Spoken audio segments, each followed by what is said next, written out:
Hi, my name is Taylor Huckaby, and for my book review, I chose the book Thomas Jefferson, The Art of Power by John Meekum. This book was released in 2012, and it earned many nominations for Book of the Year by publishers like The Washington Post and New York Times. This book follows the life of former President Thomas Jefferson, and it dives deeply into his many accomplishments and just his day-to-day life.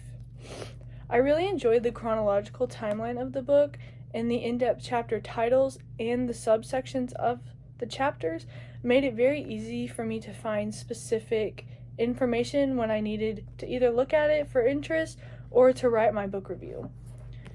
It was evident throughout this book that the depth of research that Meekum did to write this book, which I would hope most authors do, but sometimes it feels like authors don't know what they're talking about, but it definitely did in this book. And to prove it, there's over 100 different pages of all the resources and sites that he used. So I really enjoyed being able to know that the author knew what he was talking about. The tone in this book, though, it's very celebratory. You can really tell how much Meekum admired Jefferson and the aspects of his life. Now, like most people, while there were negatives of his life, like almost cheating on his wife and stuff like that, and different not very good things he did, he was still very highly respected and trusted throughout society and the world, and you could definitely tell that Meekum felt the same way throughout the book. Now, while this book was for learning purposes, I didn't feel like I was reading a history textbook, which I really liked. He did a wonderful job of providing the information well, but without sounding like a robot or just like he's doing it to get his point across. I also enjoyed how there's pictures. There's lots of different pictures in the book. They show who he's talking about in the different time periods.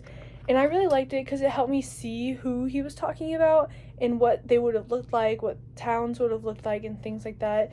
And it just helped to put a picture to the face. So I liked that. Meekum's, one of his main points in this book, though, is the paradoxes of Thomas Jefferson's life, which I thought was really interesting. Like the fact that he owned slaves but wrote all these things for a country of freedom and liberty. He really touches on this in page 11 and in the beginning of the book when he's talking about his childhood and the things he went through, because he was born to a wealthy family who owned a plantation, so he always owned slaves. And a big point was that he never freed his slaves, even in his will after he passed away. But despite those things, he also focused a lot on Jefferson's humility and how he was always humble about all the things he did. And he wrote that Jefferson said, "I'm not as great as my critics say, but I have done much to advance the cause of liberty." He said that on page 439, so in the back. Sorry, I have it. In the back here, he says it. Which is very admirable because he did a lot of things for the country and advocated for a lot. So for him to believe that he's not as good as people think he is a really powerful statement. He focuses on his humility a lot throughout the book.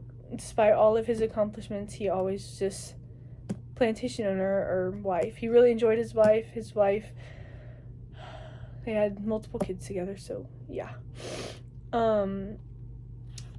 There were lots of good points in this book that I hadn't thought about, and the different things that they went through during this time and the way politics were and things like that. Lots of arguments, like him and Hamilton, they didn't agree on a lot of things, which I knew about, but I wasn't sure the depth of that hatred or disagreement, you could say.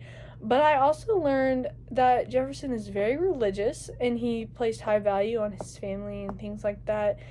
He read the Bible daily. Every morning he'd wake up and he read a chapter from Hebrews, I think, so he read his Bible every day, and he was notorious for waking up at 6 a.m. every day. Since he was a child, he woke up at 6 a.m. and he would read his Bible, and then he would start his day and his chores and things like that. But I thought that was interesting. As someone who doesn't like to wake up, he always woke up early, 6 a.m. every day. Overall, I really actually liked this book. I was surprised I liked it, actually, and I would highly recommend it to history lovers, especially those of Thomas Jefferson, and then obviously historians who want to learn more about the book. But overall, I really liked it, and obviously lots of other people did too. There's many pages and different things of reviews, and everyone seems to highly enjoy it, and so I did too. He wrote very well, and he's very critically acclaimed. He has a Pulitzer Prize for his book on Andrew Jackson, so he's a very good author, but I really enjoyed this book, so thank you.